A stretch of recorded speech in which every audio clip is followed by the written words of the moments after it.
Dude Pradeep Ranganathan act చేసిన previous 2 movies చాలా బాగుంటాయి. సో ఇంకా ఈ మూవీ కూడా అదిరిపోతుంది అనుకున్నా, కానీ నాకు జస్ట్ యావరేజ్ అనిపించింది. అంటే సినిమా స్టోరీ బాగుంది, కానీ మూవీ చూస్తున్నప్పుడు చాలా మూవీస్ గుర్తొచ్చాయి. మెయిన్గా అల్లు అర్జున్ గారి ఒక మూవీ గుర్తొచ్చింది. ఈ మూవీ కంటే నాకు ఆ మూవీని బాగా నచ్చింది. Hello all, welcome to my channel nomadic cinema. కొంతమందికి ఈ స్టోరీ చెత్తగా అనిపించవచ్చు, కొంతమందికి కనెక్ట్ అవ్వచ్చు. ఈ మూవీ స్టార్టింగ్ ఒక మంచి పాయింట్తో స్టార్ట్ అవుతుంది.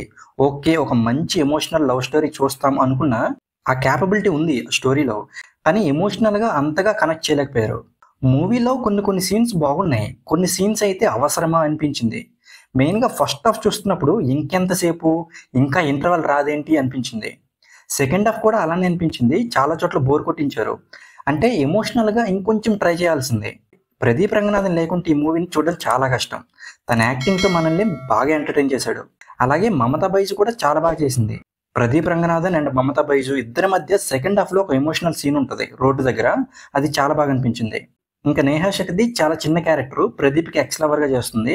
సాయి అభ్యంకర్ ఇచ్చిన బీజిఎం చాలా బాగుంది, కానీ సాంగ్స్ అంత గొప్పగా లేవు. ఇలాంటి మూవీస్కి సాంగ్స్ అనేవి చాలా ఇంపార్టెంట్, కానీ ఈ మూవీలో అలాంటి సాంగ్స్ లేవు. ఇంకా డైరెక్టర్ కీర్తి స్వరన్ డెబ్యూ మూవీ కావడం వలన చాలా కన్ఫ్యూజ్ అయ్యాడు. అంటే ఎమోషనల్గా చెప్పాలా లేక కామెడీ టచ్ ఇస్తూ చెప్పాలా అని కన్ఫ్యూజ్ అయ్యాడు. స్క్రీన్ ప్లే కూడా అంత ఇంట్రెస్టింగ్గా రాసుకోలేదు. ఈ మూవీకి హ్యాపీ ఎండింగ్ కాకుండా సాడ్ ఎండింగ్ ఇచ్చుంటే బాగుండేది. ఆ ఎమోషనల్ ఇంపాక్ట్ బాగా కనెక్ట్ అయ్యేది ఆడియన్స్కి. ఇంకా ఓవరాల్గా మూవీ గురించి చెప్పాలంటే ప్రదీప్ రంగనాథన్ యాక్టింగ్ కోసం ఒకసారి ట్రై చేయొచ్చు, కానీ నాకు ఈ మూవీ కంటే అల్లు అర్జున్ గారి ఆ మూవీని బాగా నచ్చింది. ఈ మూవీని ఈ జనరేషన్ జెన్జీ కిడ్స్ కోసం తీసినట్టుంది.